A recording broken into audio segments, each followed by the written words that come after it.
Hello everyone, আমি বিশ্বজিৎ। তোমরা আছো পলিটেকনিক উইথ বিশ্ব চ্যানেলে।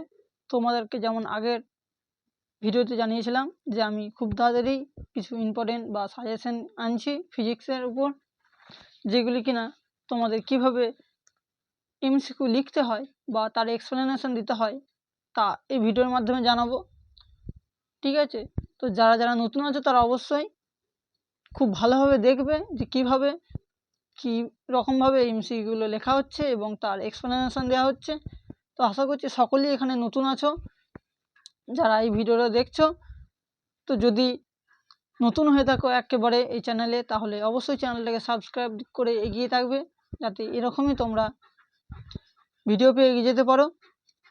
তো চলো অযথা কথা না বাড়িয়ে তোমাদের দেখানো যাক কীভাবে এমসিকিউ লিখতে হয় এবং কীভাবে এমসিকিউ তোমাদের পরীক্ষাতে আসে, যেগুলি কিনা তোমাদের সামনেই যে এক্সটার্নাল বা ইন্টারনাল তোমাদের যে এক্সাম আছে সেগুলিতে তোমাদের খুবই গুরুত্বপূর্ণ ভূমিকা পালন করবে এই এমসিকিউগুলো। এই এমসিকিউগুলো মূলত ফিজিক্সের সব চ্যাপ্টারগুলোর উপর আছে। আমি শুধুমাত্র দেখানোর চেষ্টা করেছি যে কীভাবে এমসিকিউ তোমাদের এক্সামে পড়ে। তো চলো দেখা যাক। এই এমসিকিউগুলো কিন্তু খুবই গুরুত্বপূর্ণ তোমাদের সেমিস্টারের জন্য। চলো তোমাদের জানিয়ে রাখি যে কী আলোচনা হবে না, physics special MCQ suggestion diploma first সেমিস্টারের জন্য। ঠিক আছে, ফার্স্ট সেমিস্টারে মূলত কিন্তু ডিপ্লোমা যে ফার্স্ট ইয়ার আছে তাদের সব চ্যাপ্টারে কিন্তু সেম। চাইলে তোমরা ইলেকট্রিক্যাল, সিভিল, মেকানিক্যাল যে কোনো ডিপার্টমেন্ট থেকেই হোক না কেন, সবাইকার সিলেবাস কিন্তু একই। চলো ভিডিও শুরু করা যাক। তো এই ভিডিওতে আমি আলোচনা করব মোটে 10টা প্রশ্ন, যার ফলে তোমাদের যে ধৈর্য তা বজায় থাকে। পরবর্তী পার্টে আরও 10টা এবং পরবর্তী পার্টে আরও 10টা, এইভাবেই আমি ভিডিও আনবো। চলো, আর তোমরা এর পরবর্তী কোন চ্যাপ্টারের ভিডিও পেতে চাও এমসিকিউ এসিকিউ তা অবশ্যই কমেন্টে জানাবে। তো প্রথমেই জানিয়ে রাখি, দেখো 1 নম্বর প্রশ্ন দিয়েছে যে the dimensional formula is same. মানে প্রশ্নটা কি বলেছে না, কার ডাইমেনশন ফর্মুলা সেম, মানে কার মাত্রাগুলো একই। এখান থেকে 1 নম্বরে এতে দিয়েছে ওয়ার্ক অ্যান্ড টর্ক, বি দিয়েছে ফোর্স অ্যান্ড প্রেসার, সি দিয়েছে power and surface tension, and D all of this. তোমাদের মূলত সব প্রশ্ন ইংলিশেই আসবে। ঠিক আছে, তো যারা ইংলিশ জানো না তারা অবশ্যই ইংলিশ জানার চেষ্টা করো, রপ্ত করতে হবে ইংলিশটা, তাই তোমাদের ইংলিশেই প্রশ্ন দিয়েছি না। আর একবার বলে দিই অপশানগুলো, ওয়ার্ক অ্যান্ড টর্ক, বিতে দিয়েছে ফোর্স অ্যান্ড প্রেসার, সিতে দিয়েছে পাওয়ার অ্যান্ড সারফেস টেনশন, ডিতে দিয়েছে অল অফ দিস। ঠিক আছে, তো এখানে মূলত উত্তরটা কী হবে না, উত্তরটা হবে হচ্ছে কি এ। ঠিক আছে, তো তোমরা কিভাবে উত্তরটা লিখবে না, প্রথমত এখানে এতে লিখবে, এখানে হচ্ছে গিয়ে অ্যান্সার লিখবে, এরকমভাবে খাতায় লিখবে অ্যান্সার। ঠিক আছে, অ্যান্সার দিয়ে এ ওয়ার্ক অ্যান্ড টর্ক, টর্ক। ঠিক আছে, দিয়ে এক্সপ্লেনেশনে কী দেখবে, EXPLANETION, এক্সপ্লেনেশন। ঠিক আছে, এইভাবে লিখতে হবে। দিয়ে এক্সপ্লেনেশন কী লিখতে হবে না, ওয়ার্ক ডাইমেনশন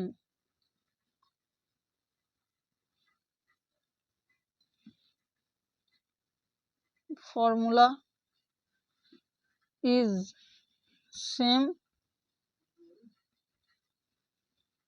of torque। ঠিক আছে, টর্ক দিয়ে এবার ওয়ার্কের ডাইমেনশনটা দিতে হবে। ঠিক আছে, দিয়ে ওয়ার্ক সমান দিতে হবে ওয়ার্ক অ্যান্ড টর্ক। ঠিক আছে, এতে ডাইমেনশন, এই ডাইমেনশন হচ্ছে গিয়ে ml² (2). ঠিক আছে, তো যারা মাত্রা নির্ণয় করতে জানো না তারা অবশ্যই কীভাবে মাত্রা নির্ণয় করতে হয় তার ক্লাস আমি দিয়েছি, চাইলে তোমরা সেটা দেখতে পারো, না হলে তোমরা মুখস্থ করে নিতে পারো যেভাবে ওয়ার্ক এবং টর্কের মাত্রা এই হয় এবং তাদের ডাইমেনশন ফর্মুলা একই। ঠিক আছে, ওই ডাইমেনশন ফর্মুলাটা হচ্ছে ml²(2). ঠিক আছে, তো আর কিছু গুরুত্বপূর্ণ আছে, এটা লিখতে হবে না, এক্সপ্লেনেশন এতটুকু লিখলেই তোমাদের ঠিক আছে, তোমরা 2 এ 2 পেয়ে যাবে। তখন 1 হচ্ছে গিয়ে অ্যান্সারটা লেখার জন্য, 1 হচ্ছে গিয়ে এক্সপ্লেনেশন দেওয়ার জন্য। তো তোমরা যদি যারা শুধুমাত্র অ্যান্সার লিখে দিয়েছো তারা কিন্তু 1 পাবে, এবং যারা এক্সপ্লেনেশন ভুল করছো তারা কিন্তু এই 1 কাটা যাবে। তাহলে তোমরা শুধু 1 পাবে। আর তোমরা ধরো উত্তর ভুল আছে, অ্যান্সার ভুল আছে, এক্সপ্লেনেশনও ভুল, সেক্ষেত্রে তোমরা 0 পাবে। এবং তোমাদের যদি অ্যান্সার ঠিক থাকে, এক্সপ্লেনেশন ভুল থাকে, তাহলে সেক্ষেত্রে তোমরা 1 পাবে। ঠিক আছে, আগে কি হতো, এক্সপ্লেনেশন ভুল হলে এবং অ্যান্সার ঠিক থাকলে কেটে দেওয়া হতো, তো 0 দেওয়া হতো। কিন্তু এখন তেমন না, উত্তর যদি ঠিক হয়, এক্সপ্লেনেশনও যদি ঠিক হয়, তাহলে 2, উত্তর ঠিক, এক্সপ্লেনেশন ভুল, তাহলে কিন্তু 1। ঠিক আছে, সেটা মাথায় রাখবে এবং কীভাবে উত্তর দেবে তা তোমাদের হাতে। তার একটা গুরুত্বপূর্ণ নোটিশ, ঠিক আছে, এখানে বলে রাখি, যেহেতু কোশ্চেনটা এসেছে, তো এই প্রশ্নটাও আসতে পারে যে ধরো ওয়ার্ক আর টক দিল না অপশানে, সেক্ষেত্রে দিতে পারে ইম্পালস আর linear momentum, impulse and linear momentum.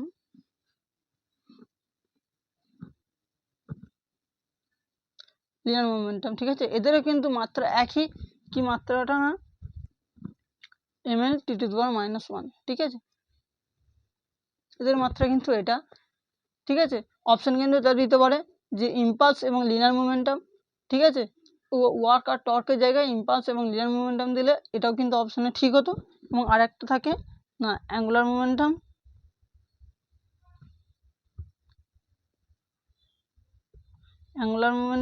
R Planck constant, এরও কিন্তু ডাইমেনশন ফর্মুলা একই, mL²⁻⁻1। ঠিক আছে, তো কি কি ইম্পর্টেন্ট না, ইম্পালস এবং লিনিয়ার মোমেন্টাম এটাও কিন্তু ওয়ার্ক এবং টর্কের জায়গায় দিতে পারে, এবং অ্যাঙ্গুলার মোমেন্টাম এবং প্ল্যাঙ্ক কনস্ট্যান্ট এটাও কিন্তু দিতে পারে। তো তোমরা এই তিনটে অবশ্যই মনে রাখবে যে এই তিনটের কারা কারা বা কাদের ডাইমেনশন ফর্মুলা একই না, ওয়ার্ক, টর্ক, ঠিক আছে, ইম্পালস, লিনিয়ার মোমেন্টাম এবং অ্যাঙ্গুলার মোমেন্টাম আর প্ল্যাঙ্ক কনস্ট্যান্ট, এদের দুজনকার কিন্তু সেম ডাইমেনশন ফর্মুলা। ঠিক আছে, আশা করছি তোমরা বুঝতে পেরেছো। এবার হচ্ছে গিয়ে 2 নম্বর প্রশ্ন কি দিয়েছে, if the percentage error is in measurement of radius of A sphere in 2%, ঠিক আছে, the percentage error in measurement of its volume is, ঠিক আছে, কোশ্চেনটা যদি বুঝতে না পারো তো তোমাদের প্রশ্নে হুবহু কিন্তু উঠে আসে। ঠিক আছে, এই প্রশ্নটা হুবহু দিয়ে দেয়। তোমাদের যদি বুঝতে না পারো, তোমাদের আমি জানিয়ে রাখি কীভাবে অ্যান্সার লিখতে হয়। না, তার মুখে মুখে উত্তর বলে যায় না, এটা মূলত কষতে হয় অঙ্কের মতো। না, এখানে এক্সপ্লেনেশনের জায়গায় তোমরা কষতে পারো যে না, এখানে কি বলেছে, রেডিয়াস চেঞ্জ হয়েছে 2%। ঠিক আছে, ভলিউমের ফর্মুলা তাহলে কি, দেখো, ইটস ভলিউম ইজ, ঠিক আছে, রেডিয়াস চেঞ্জ হয়েছে 2% আর ভলিউম চেয়েছে, ভলিউমের ফর্মুলা কি, আর কিউ। ঠিক আছে, ভলিউমের ফর্মুলা কি, আর কিউ। সরাসরি এখানে কি করবে, 3 × r করে দেবে। আর কিউ মানে হচ্ছে কি 3 × r। এখানে কিভাবে এলো, কেমন করে এলো জানার দরকার নেই, তোমাদের মূলত এইভাবেই প্রশ্ন দেবে। ঠিক আছে, তো বেশি ডিটেলসে যাওয়ার দরকার নেই। কিভাবে ভলিউম চাইলে, আর কিউ ফর্মুলা 3r হয়ে গেল। তার মানে আর কত দিয়েছে, 2 দিয়েছে, তার 3 × 2 = 6% উত্তর। এখানে কত উত্তর হলো, 6%। ঠিক আছে, তেমনই যদি ধরো ভলিউমের জায়গায় যদি এরিয়া দিয়ে দেয়, ঠিক আছে, এরিয়া যদি দিয়ে দেয়, এরিয়ার ফর্মুলা কি, r²। তোমরা জেনে এসেছো এরিয়ার হচ্ছে r², তার মানে কী হবে 2 × r। তোমরা 2 × এখানে 2% দিয়েছে আর 2%, তার মানে হচ্ছে উত্তর হচ্ছে কি 4%। ঠিক আছে, এভাবেই বেরিয়ে যাবে। ঠিক আছে, বেশি ডিটেলসে জানার দরকার নেই কীভাবে এলো, কেমনভাবে এলো। তো তোমাদের যদি এরকম প্রশ্ন দেয়, তোমরা এইভাবে উত্তর লিখে দেবে। আশা করছি তোমরা 2 পেয়ে যাবে। ঠিক আছে, এরপর মূলত কি দিয়েছে, এগুলো মূলত তোমাদের প্রিভিয়াস ইয়ার কোশ্চেন থেকে আমি কোশ্চেনগুলো নিয়েছি, যেগুলো কিনা অনেকবার রিপিট হয়েছে। তো এবার কি বলেছে, the correct number of significant figures in number. ঠিক আছে, এই নাম্বারটায় সিগনিফিক্যান্ট ফিগার কটা আছে, ঠিক আছে, না কীভাবে গুনতে হয় বা কীভাবে জানতে হয় তা আমি আমার ফিজিক্স যারা ক্লাস করেছো তারা অবশ্যই জানো এবং তারা উত্তরে দিতে পারবে আশা করছি। তো এখানে কটা সিগনিফিক্যান্ট নাম্বার না, 1, 2, 3, 4, 5, 6টা। ঠিক আছে, 1, 2, 3, 4, 5, 6টা। 6টা উত্তর হয়ে গেল।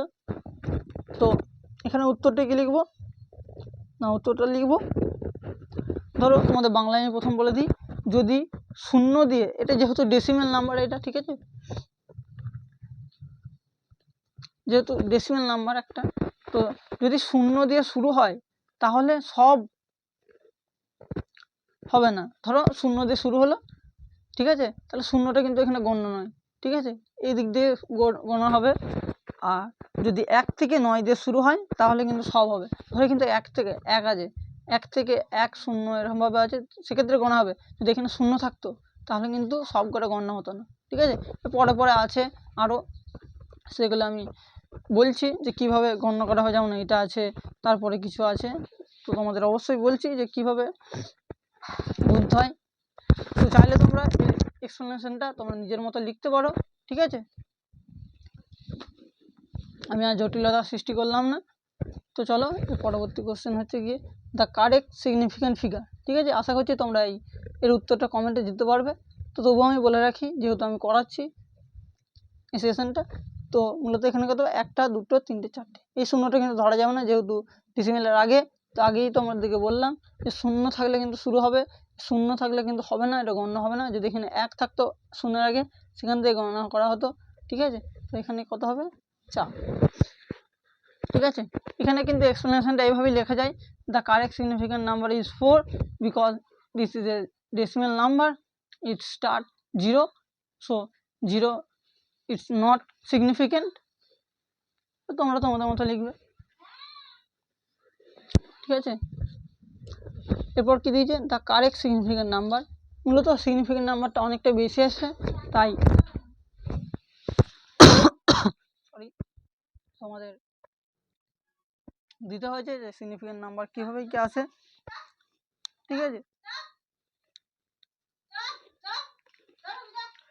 তো মূলত এটা তোমরা খুব বুঝতে পারছো যে হ্যাঁ কতগুলি সিগনিফিক্যান্ট নাম্বার হবে না, এখানে কতগুলি নাম্বার হবে না, 6 2 3, এই 3টে মোটে হবে। এখানে 0টা কেন হলো না, যেহেতু এখানে দশমিক নেই, তাই এখানে 0টা হলো না, ঠিক আছে। শেষের 0 আর প্রথমে 0 কোনো ভ্যালু নেই, ঠিক আছে। এখানে কত অ্যান্সার হবে 3টে,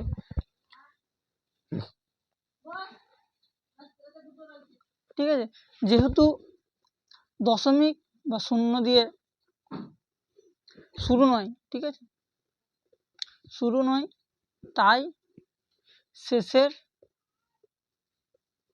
0টার ভ্যালু নেই, ঠিক আছে, ভ্যালু নেই, ঠিক আছে। 6 2 3 0, এই 3টে ভ্যালু আছে, এইটা ভ্যালু নেই, ঠিক আছে।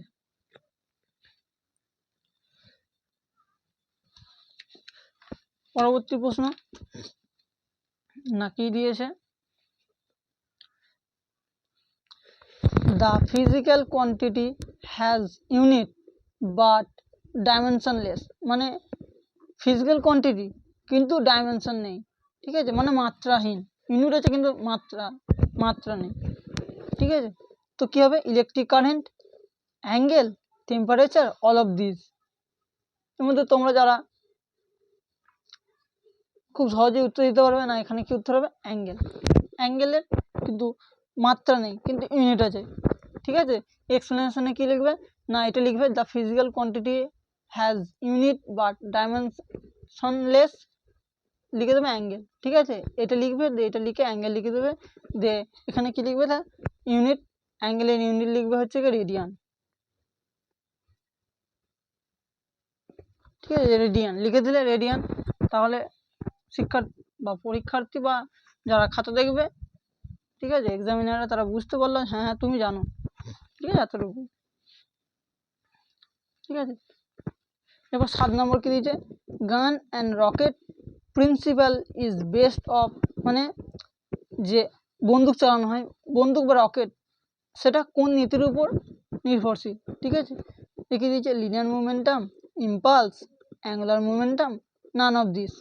তো আমি এখানে দেখো এক্সপ্লেনেশন লিখে দিয়েছি, ঠিক আছে।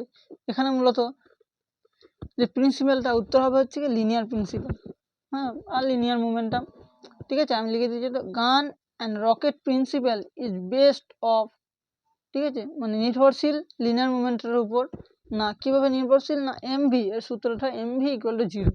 ঠিক আছে, এতটুকু লিখলেই তোমরা 2 এ 2 পেয়ে যাবে। ঠিক আছে,